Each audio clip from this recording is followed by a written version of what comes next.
kasih, di dalam nama Tuhan Yesus Kristus, di sela-sela persiapan untuk melakukan ibadah di gereja, kita masih tetap dalam harapan dan doa melakukan ibadah di rumah masing-masing sambil berbenah dengan hikmat dari Tuhan, melakukan berbagai kesiapan sehingga new normal life bergereja tidak mendatangkan yang tidak kita suka, namun benar-benar berproses menuju sukacita. Bersyukurlah kepada Tuhan sebab Dia baik, bahwasanya untuk selama-lamanya kasih setianya. Hari ini kita telah memasuki pertama setelah Minggu Trinitatis dalam iman kepada Allah yang Allah Tritunggal, Allah Bapa, Anaknya Tuhan Yesus Kristus dan Roh Kudus. Untuk itu, marilah dengan sukacita kita puji dan sembah Dia, Tuhan yang Maha Mulia. Kita memuji Tuhan, kita angkat nyanyian dari buku Inde nomor 18 ayat 1 dan 2.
Di dalam nama Allah Bapa dan nama Anaknya Tuhan Yesus Kristus dan nama Roh Kudus yang menciptakan langit dan bumi.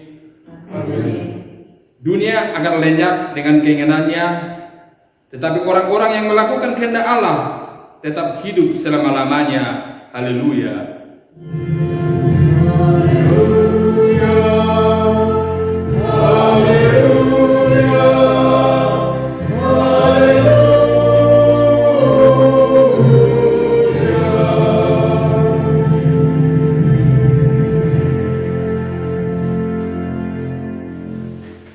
Kita berdoa. Ya Tuhan Allah Bapa kami, Engkau yang mengajar dan menerangi hati orang-orang yang percaya melalui Roh Kudus. Bukalah mata hati kami juga dengan Roh-Mu, agar kehidupan kami sesuai dengan kehendak-Mu, dan hati kami penuh damai dan sukacita dalam Tuhan Yesus Kristus. Amin. Kita angkat pujian. Kita bernyanyi dari buku Ende nomor 172 ayat 1.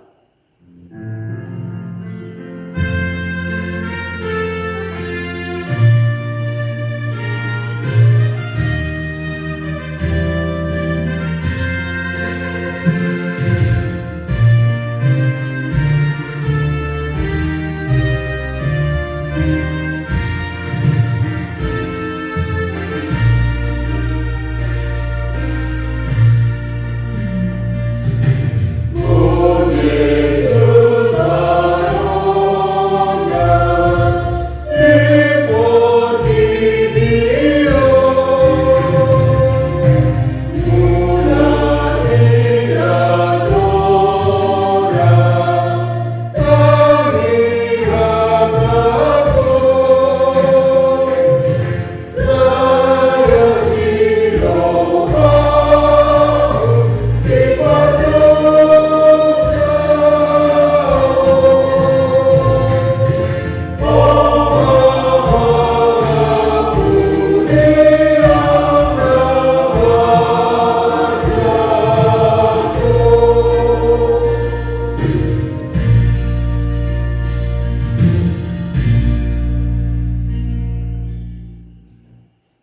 Tangon hamuma pati ini debata imana tersurat di Rom 12 ayat 10 sada songonong ma didok disi unang sumurut ringkas niro hamuna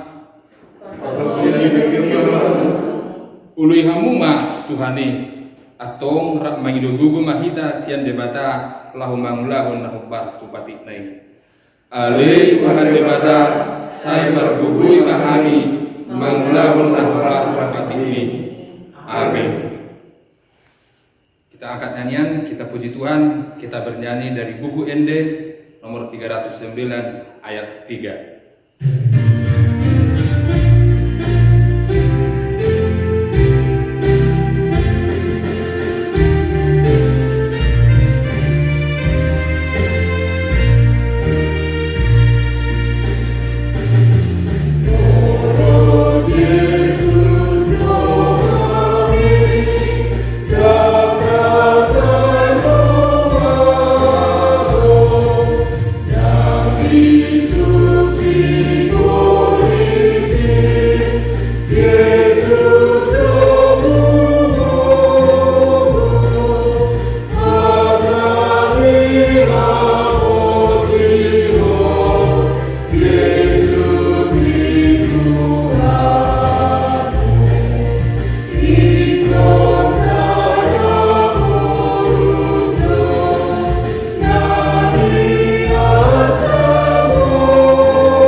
Marilah kita mengaku dosa-dosa kita di hadapan Tuhan.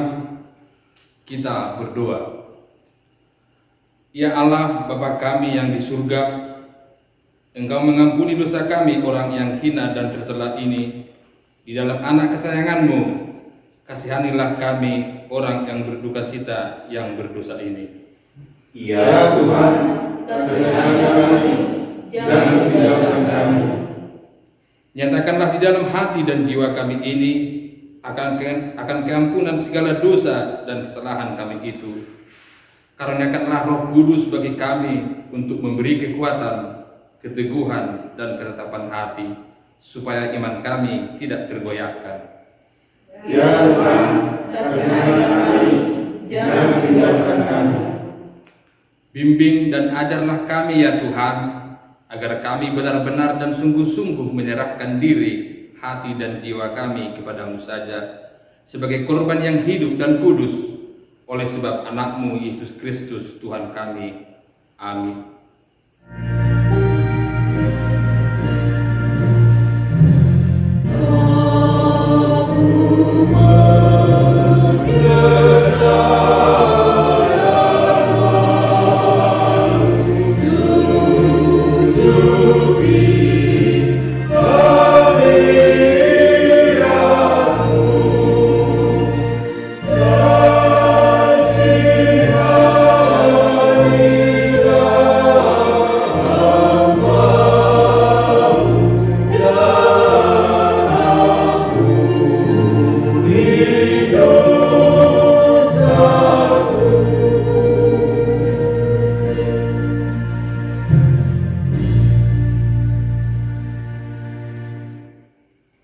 Dengarlah janji Tuhan akan keampunan dosa-dosa kita. Marilah kepadaku semua yang letih lesu dan beban berat, aku akan memberi kelegaan kepadamu. Pikulah ku yang kupasang dan belajarlah kepadaku, karena aku lemah lembut dan rendah hati, dan jiwamu akan mendapat ketenangan, sebab ku yang kupasang itu enak dan bebanku pun ringan. Kemuliaan bagi Allah di tempat yang maha tinggi. Amin. Kita memuji Tuhan, kita angkat pujian dari buku ND nomor 213 ayat 1.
kita pada minggu hari ini diambil dari kitab Amsal pasal yang ke-22 ayat 22 sampai dengan 29. Demikian firman Tuhan. Dialah yang kumaksud ketika kukatakan, kemudian daripada aku akan datang seseorang yang telah mendahului aku, sebab ia telah ada sebelum aku. Janganlah merampasi orang lemah, karena ia lemah, dan janganlah menginjak-injak orang yang berkesusahan di pintu gerbang, sebab Tuhan membela perkara mereka dan mengambil nyawa orang yang merampasi mereka. Jangan berteman dengan orang yang lekas busa, jangan bergaul dengan seorang pemarah, supaya engkau jangan menjadi biasa dengan tingkah lakunya dan memasang jerat bagi dirimu sendiri. Jangan engkau termasuk orang yang membuat persetujuan dan yang menjadi penanggung-tanggung. Mengapa orang akan mengambil tempat tidurmu dari bawahmu, bila engkau tidak mempunyai apa-apa untuk membayar kembali? Jangan engkau memindahkan batas tanah yang lama yang ditetapkan oleh nenek moyangmu.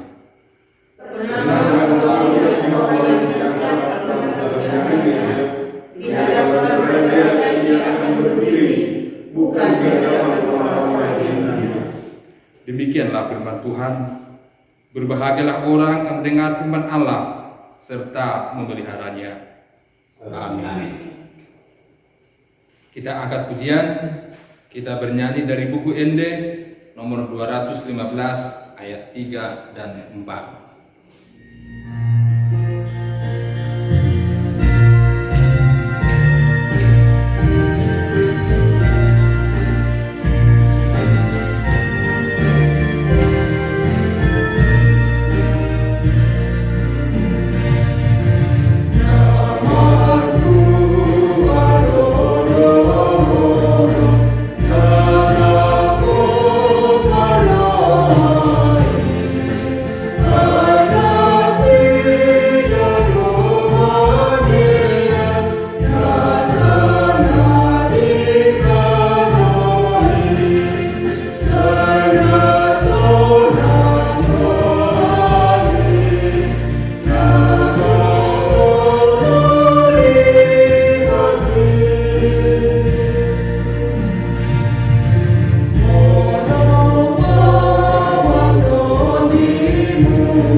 Marilah kita bersama-sama mengaku iman kepercayaan kita sebagaimana teman-teman seiman di seluruh dunia. Kita bersama-sama mengucapkannya. Aku percaya kepada Allah, Bapa yang Maha Kuasa, Khalid langit dan bumi. Aku percaya kepada Yesus Kristus, Anaknya yang tunggal Tuhan kita, yang dikandung daripada Roh Kudus, lahir dari anak darah Maria, yang menderita sengsara di bawah pemerintahan Pontius Pilatus, disalibkan, mati dan dikuburkan, yang turun ke dalam kerajaan maut, pada hari yang ketiga bangkit pula dari antara orang mati, naik ke surga, duduk sebelah kanan Allah, Bapa yang Maha Kuasa. Dari sana akan datang kelak untuk menghakimi orang yang hidup dan yang mati. Aku percaya kepada Roh Kudus dan adanya satu gereja yang kudus, persekutuan orang kudus, pengampunan dosa, kebangkitan daging, dan hidup yang kekal. Amin. Bapak, Ibu, saudara-saudari yang terkasih, sekarang kita masuk dalam warta jemaat dan dilanjutkan dengan dua syafaat yang dibawakan oleh salah seorang dari anggota keluarga kita masing-masing.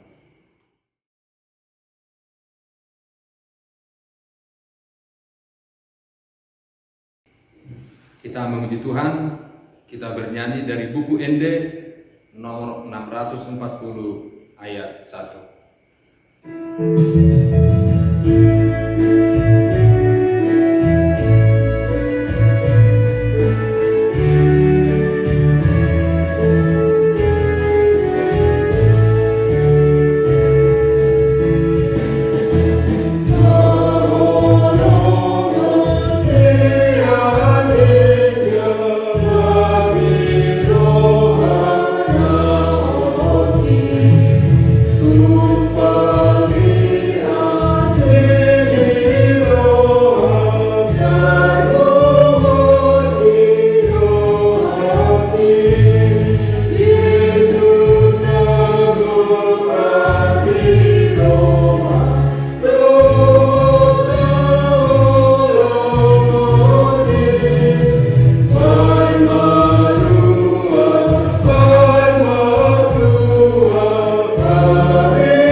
Saudara-saudara terkasih dalam Kristus Yesus, ora samang, ora sinang, remaja na poso bulung, kita akan disapa oleh kebenaran firman Tuhan. Kita persiapkan Alkitab kita, nas renungan kita dari kitab Injil Lukas pasal yang ke-12. Kita akan membaca nanti mulai dari ayat yang ke-13 sampai kepada ayat yang ke-21. Kita persiapkan Alkitab kita, namun dari pelayanan hari ini kita akan membaca dalam responsoria bahasa Batak. Mari kita berdoa. Bapa dalam surga, kami kembali bersyukur kepadamu karena kami tahu Tuhanlah yang baik dalam kehidupan kami, dan Tuhanlah yang memberikan kami apa yang menjadi keperluan, dan Tuhanlah sumber menjadi apa yang kami perlukan dalam kehidupan kami. Bapa dalam surga, sebentar kami akan dilawat oleh kebenaran firman Tuhan. Firman Tuhanlah yang menjadi kebenaran yang mutlak dalam kehidupan kami. Oleh karenanya kami dikuatkan, diberikan pencerahan, bahkan diberkati olehnya supaya kami menjadi berkat. Bapa dalam surga, siapkan hati dan akal serta pikiran kami, agar firman Tuhan yang akan kami dengarkan tidak dengan begitu sia-sia, namun bisa berbuah dalam kehidupan kami seperti apa yang Tuhan harapkan. Bersabdalah ya Bapa, karena kami umat-umat tebusan-Mu yang Engkau kasihi sudah siap mendengarkan. Dalam Kristus Yesus kami berdoa. Amin. Amanginan remaja na poso bulung taguk ka Bibilta tajahama markat tisorin sian buku Evangelium di si Lukas bidu 12 takuk kama macaha sian ayat 10 sahat rodi ayat 20 sada. Buku kahami mas sian ayat 10 ulu dihamuman markat tisorin mahita. Jadi adok ma sahanak sian natoropi nama doktu ibadah. Guru, dokkom ma aparakku merbagi tiat-tianan nami rakdo tahu. Alai dokkom ibadah bahwa kita semua pemberitahu dan umum malam sebagai tiat-tianan umum. Laos idokma tunasida. Jaga mahamu pasidik kamu ma nasa hahuliton ai nampe merlubi-lubi halak dada sian artanai ngulunan dari nama masalah nasinya di nama suharu buhuni hauman kisah alam bahwa. Jadi marhusari maibana di bagasar rohana somono ahana babahenokku aidan adong hasiatan niguguni tanoki. Jadi nama oma bahenokku luhayana asoki kubawi makan kubalga asasina umu usilena kubwi rodi ataku. Jala dono kuma totodiku ali todiku ngaradi gudang artang saya manang 3 tahunon ipe marhasonangan maho mangam minum maho lasma roham Alai dari kata amadok ibadah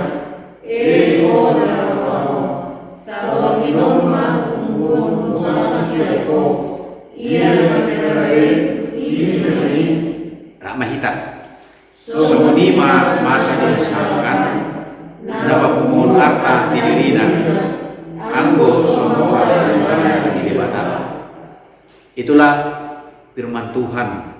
Kalau dalam Alkitab ini ada judul perikopnya disebut dengan orang kaya yang bodoh.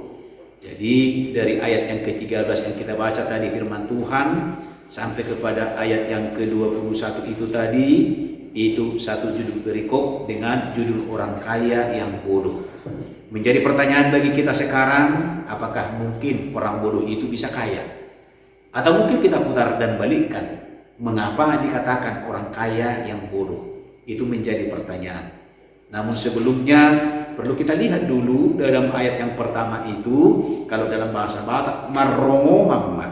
Marromoman itu sama seperti tahun atau sama seperti ya kalau dalam bahasa Batak harinuan yang menyerbu seperti itu.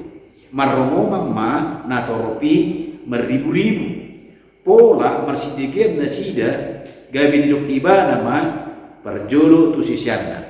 Artinya bahwa orang-orang berkerumun mendatangi Tuhan Yesus, dan di tengah-tengah kerumunan itulah tadi mungkin sambil ada terjadi sesuatu, apakah mungkin Yesus berkhotbah atau menerangkan, tapi jelas di sini Yesus mengingatkan kepada murid-muridnya jangan supaya mereka tawar hati melihat banyaknya orang itu lalu mereka kehilangan konsentrasi. Itu makanya Yesus berkata, hati-hati kamu dengan ragi orang Farisi.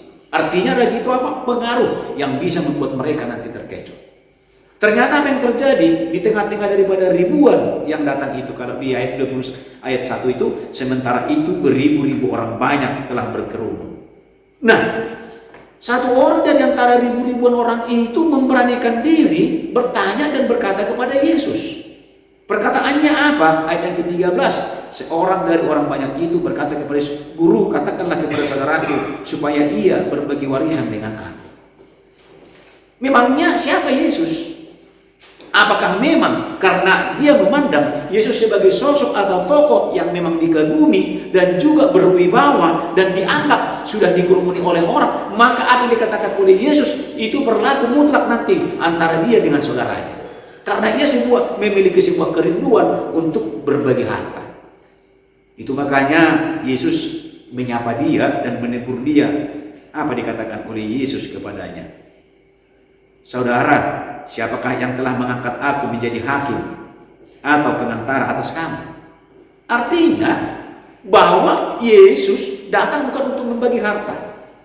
Dan itu biasanya harus kita pahami bersama-sama. Jangan ada orang untuk mengambil keinginannya lalu dia meminta kepada pihak lain supaya harta itu segera dibagi, harta warisan orang tua, supaya keinginannya terselenggara. Hati-hati kita. Dan itu sebenarnya yang menjadi latar belakang kehidupan orang di sini. Bahwa dia ingin langsung menikmati kekayaan daripada orang tuanya, karena warisan itu adalah turunan daripada orang tua. Kalau itu sudah menjadi bagian dia, dalam bahasa Batak disebut dengan jabar, mulu gabi jabar di ibanai, gabi ibana memakai rolai, lo mau namanya itu dia benona. Nah seperti itu. Dengan kata lain terbayang dalam hati dan pikirannya bahwa sebentar lagi dia akan memiliki sesuatu. Katakanlah mungkin boleh kita katakan yaitu kaya. Saudara-saudara kekasih, menjadi pertanyaan mungkin juga bagi kita. Salah orang. Apakah salah kaya? Enggak salah kaya. Justru kalau boleh kita kaya, makanya kita berdoa supaya Tuhan memberkati usaha kita. Makanya kita berusaha supaya kita bisa menabung. Itu yang dikatakan oleh Amsal, daripada Amsal 6. Hai pemalas, bergurlah kepada semut dan jadilah bijak, lihatlah ia mengumpulkan makanannya pada musim. Nah, diterangkan di situ semua. Hai pemalas, sebentar kamu tidur, sebentar kamu lipat tangan, sebentar kamu mengantuk, sebentar lagi datang kemiskinan sama kamu. Artinya memang firman Tuhan bukan melarang kita menjadi kaya. Yang menjadi pertanyaan dalam firman ini adalah, kalau kita sudah memiliki sesuatu, katakanlah kaya, apakah itu akhir daripada kehidupan kita? Apakah itu menjadi tujuan kehidupan kita?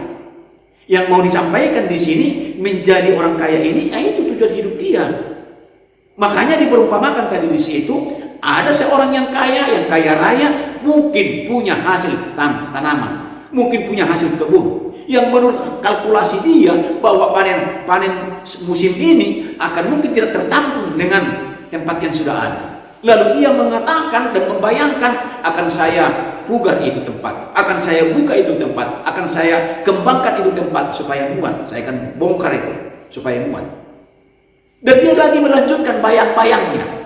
Bayang-bayangnya apa? Lalu akan melihat semuanya kekayaan itu cukup untuk saya hari ini, besok, lusa, tahun depan. Itulah bayangan daripada orang kaya. Artinya orang kaya yang bergantung kepada kekayaannya ini menjadi masalah. Ini menjadi masalah. Kalau kaya tidak masalah, tetapi orang kaya yang bergantung kepada kekayaannya ini yang menjadi masalah. Sebab apa? Ini yang sering terjadi dalam kehidupan kita. Cara kita menilai orang lain seturut dengan apa yang ada pada kita. Kalau kita merasa lebih memiliki daripada orang lain, katakanlah kita punya mobil 2, dia tidak punya apa-apa. Katakanlah kita punya rumah ada beberapa, dia tidak punya apa-apa. Barangkali mungkin dalam hati kita, kalau mereka berbicara di depan kita, kita akan berkata, apa mau kamu? Nah di sini juga kita dikritik. Bagaimana kita menyikapi? Apakah memang seturut dengan posisinya itu menjadi cara kita berbicara kepadanya? Di gereja pun mau seperti itu. Dan itu harus kita hilangkan. Dulunya sering itu orang-orang kaya di gereja duduk paling depan. Dan biasanya mereka itu apa yang mau dikatakan itu akan terjadi. Tapi masa-masa kini tidak ada lagi gereja seperti itu. Itu satu. Kedua, ada orang menilai keberhasilan orang lain dari sudut kekayaan. Apakah dia punya rumah sekian? Apakah ia punya toko? Apakah ia punya tanah atau kapling atau bagaimana? Nah seperti itu. Itu menjadi penilaian. Apakah dia memiliki perhiasan? Itu menjadi penilaian. Sampai sekarang terutama kepada ibu-ibu, kalau pergi ke pesta, itu menjadi penilaian bagi diri orang lain juga. Mulu sadong pakai nang kepala saya cincin, manang saya berlian, manang saya perhiasan nak sona dan pilih bana mengelola pesta. Mungkin ibu-ibu bisa memperhatikan benar apa tidak. Bolos adong itu di mana manang masada cincin manang media bolos si mandang adong lokot di pinggul lah ating-ating rebu di mana. Apakah memang seperti itu? Karena memang orang-orang menilai di situlah kekayaan itu, kesuksesan itu. Saudara-saudara terkasih, inilah yang mau disapu oleh Tuhan Yesus kepada kita. Pertama, secara prinsip kaya salah tidak. Menjadi masalah apa? Bagaimana kita mempergunakan kaya itu. Jadi kaya, harta itu bukan tujuan, tetapi itu adalah prasarana. Prasarana untuk apa? Bukan untuk menimbulkan bagi kita sebuah kesombongan, bukan, jangan. Tetapi apa? Membuat kita semakin bersyukur kepada Tuhan. Membuat kita menjadi berkat. Prinsip bagi orang percaya adalah, aku memberkati engkau supaya kau menjadi berkat. Itu prinsip kepada Abraham. Itu harus kita miliki. Sekarang pertanyaan, apakah semua itu rezeki itu berkat? Oh, belum tentu. Belum tentu. Apakah semua keuntungan itu adalah berkat? Oh, belum tentu. Kita lihat dulu bagaimana dan kemana muara daripada yang kita kumpulkan itu.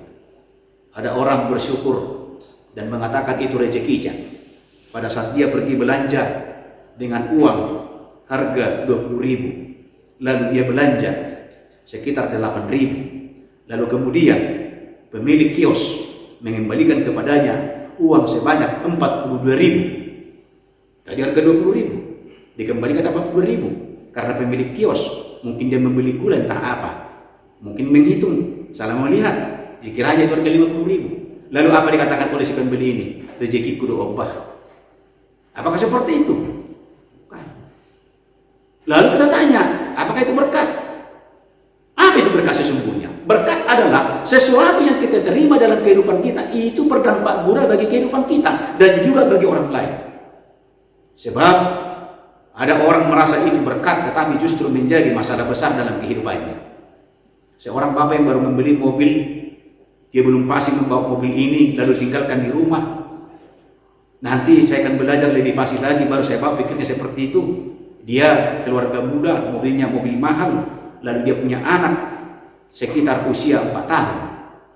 Anak ini mulai lasak tangan, lalu kemudian dia mencoret-coret, mulai dari tembok di kamarnya dicoret-coret, kemudian sampai kepada tembok di ruang tamu, sampai kepada ke garasi atau ke mobil daripada papanya, dicoret-coretnya. Dia bangga bahwa itu adalah sebuah lukisan yang indah. Lalu kemudian si anak ini cerita kepada papanya, "Pak, lihat itu, aku bisa menggambar ini." Lalu kemudian dilihat si bapak ini bahwa mobilnya sudah tercoret-coret, sementara masih baru. Lalu dia dengan emosi, dengan marah, memukul anaknya dengan tidak tanggung-tanggung. Apa yang terjadi kemudian? Anak ini dibiarkan si bibi atau si mbak yang menenangkan, yang merangkul. Kemudian anak ini begitu saja terisak-isak, sementara si bapak ini dengan geramnya sampai kayu yang di tangannya patah untuk memukul tangan anaknya. Si bapak dan si ibu sama-sama bekerja, wanita karir. Si bapak punya posisi dan kedudukan dan sering keluar. Kemudian apa yang terjadi? Ternyata anak yang bersama dengan si bibi ini hari kedua demam. Dikasih tahu kepada ibunya, "Mami, adik demam." Lalu kemudian orang tua ibunya berkata, "Berikan kepadanya obat paracetamol." Diberikan paracetamol, turun sebentar, lalu kemudian besoknya masih demam dan demam tinggi. Tetapi si istri atau si ibu sedang ada tugas di luar. Si suami juga tidak memperhatikan. Demikian sampai hari keempat. Akhirnya apa? Si mbak memberitahu, "Bu, si adik demam tinggi." Dan dia menggigil, dia kedinginan. Lalu si ibu ini berkata, "Sudah, saya akan pulang." Lalu dia pulang melihat apa yang terjadi kepada anaknya ini. Dilihatnya anaknya ini bahwa sudah bengkak ternyata. Dibawa ke rumah sakit dan pihak rumah sakit berkata, "Ini sudah menjalar kemana-mana ini, sudah infeksi ini, harus diamputasi tangannya." Kemudian satu-satunya solusi adalah anak ini harus diamputasi. Bisa kita bayangkan bagaimana perasaan daripada si bapak. Oleh karena harta kekayaannya yang paling utama, bukan anak yang paling utama. Lalu kemudian apa dikatakan oleh anak itu? "Papi, tanganku kembalikan, aku minta maaf, aku tidak lagi mencoret-coret mobil papi." Bagaimana perasaan si bapak tadi itu? Itulah kalau menjadi kekayaan tolok ukur bagi seseorang. Dia memperlakukan orang lain dengan kekayaannya, menilai orang lain dengan kekayaannya. Itu yang menjadi permasalahan dalam ayat ini. Saudara-saudara terkasih, Kristus Yesus memberkati kita. Menjadi pertanyaan, apakah itu menjadi berkat bagi kita? Dan hati-hati, kalau itu kita kumpulkan dari sesuatu yang tidak benar, dari sesuatu yang tidak jujur, maka itu akan menjadi risiko besar bagi anak dan keturunan kita yang akan mempergunakan itu semuanya. Oleh karena itu, sebelum terlambat, marilah kita mengumpulkan harta yang lebih berarti, yaitu harta di surga. Berkat yang kita terima itu, mari kita sebut menjadi berkat dengan kita syukuri dan kita buat menjadi berkat juga bagi orang lain, menolong orang lain. Saudara-saudara terkasih, inilah firman Tuhan bagi kita. Ingat, bukan harta tujuan hidup kita, bukan kekayaan muara daripada hidup kita, tetapi semua itu fasilitas untuk membuat kita menjadi dekat kepada Allah dan kita menjadi alat Allah untuk menolong orang-orang yang berkekurangan. Amin. Kita berdoa. Terima kasih Bapa di surga, Engkau mengingatkan kami agar kami dalam meraih apa yang kami perlukan ini mengingat akan kasih, mengingat akan kejujuran dan keadilan daripada Tuhan. Kalau kami Tuhan mengalami kehidupan yang menghalalkan banyak hal atau kami mengalami kesilapan, perbaiki kehidupan kami Bapa, karena kami tidak tinggal di tengah-tengah dunia yang fana ini, tetapi kami berharap ikut menjadi pewaris kerajaan surga. Demikian demikian Bapa di surga, apapun yang kami terima dari usaha kami, dari perjuangan kami yang Tuhan berkati dan ridhoi, kiranya itu menjadi berkat bagi orang lain juga. Kami sudah belajar dengan firman Tuhan, biarlah segala pemberian-Mu kepada jemaat-Mu Tuhan, mereka bisa pergunakan. Bahkan di tengah-tengah pergumulan sekarang, di tengah-tengah jemaat Tuhan yang banyak mengalami pemutusan hubungan kerja, Bapa dalam surga, Tuhan yang memperhatikan kehidupan mereka dan merangkul mereka supaya mereka mengerti bahwa dari Tuhanlah keselamatan, dari Tuhanlah sukacita, dari Tuhanlah segala kecukupan. Terima kasih Tuhan, firman yang sudah kami dengarkan kiranya menjadi bagian kehidupan kami. Dalam Kristus Yesus kami berdoa. Amin.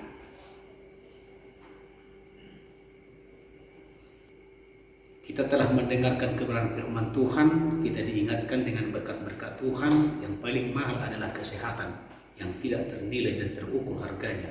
Mari kita menyerahkan persembahan syukur kita kepada Tuhan sembari kita memuji Tuhan dengan buku ND nomor 215 ayat 5 dengan 6. Gar-gar dulu tak berbatu.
Tapatutoro marohata dirukan di debata tapasahat ma pilanang tapupungut terbanna martania mahina.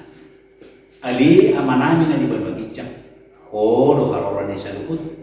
Si lehon-lehon na din na do nasa libasan na malutus.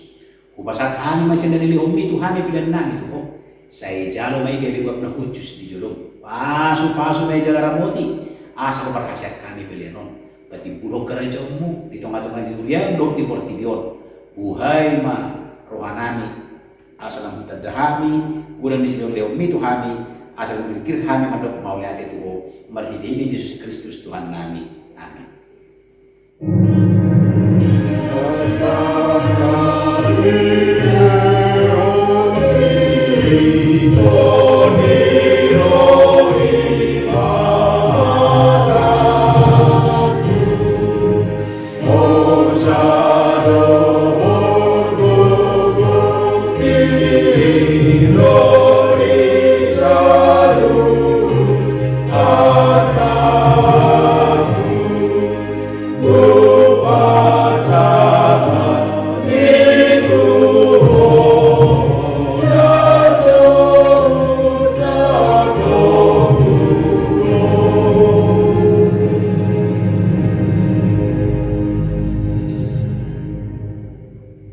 Ali amanami na dibon mabijang. Say pinarbedi abakwarno. Say roho maharajon. Say saut ma o maniroham bi bonotongaon sungon na dibon nabijang. Leho matuhami sa dalon hamuluan siap hari. Say sa malusan namin sungon panesa namin dilusan jongan na marlusa tuhami. Unang kami tugyot pangutunan palua mahami siyan pangako.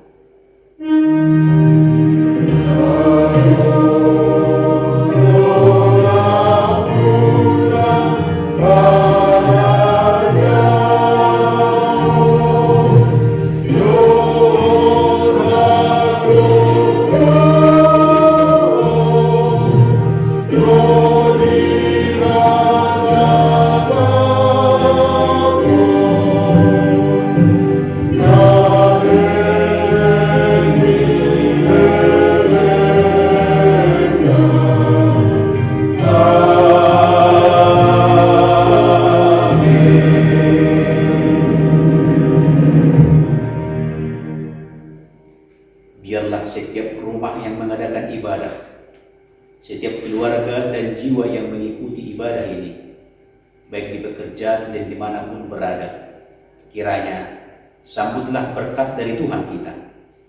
Tuhan memberkati engkau dan melindungi engkau. Tuhan menyinari engkau dengan wajahnya dan memberi engkau kasih karunia.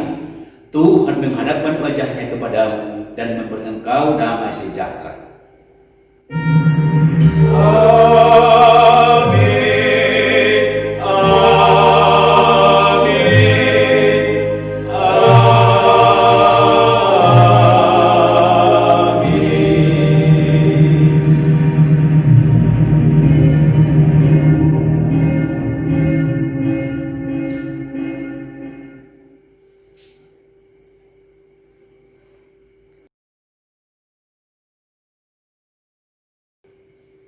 Kami sian perhalado Rodi Parhobas ni HKBP Philadelphia Batakan Balikpapan Timur. Pasahatot Tuhamu akan holongi kami. Selamat berminggu pada kita. Debatama mama-mama kita.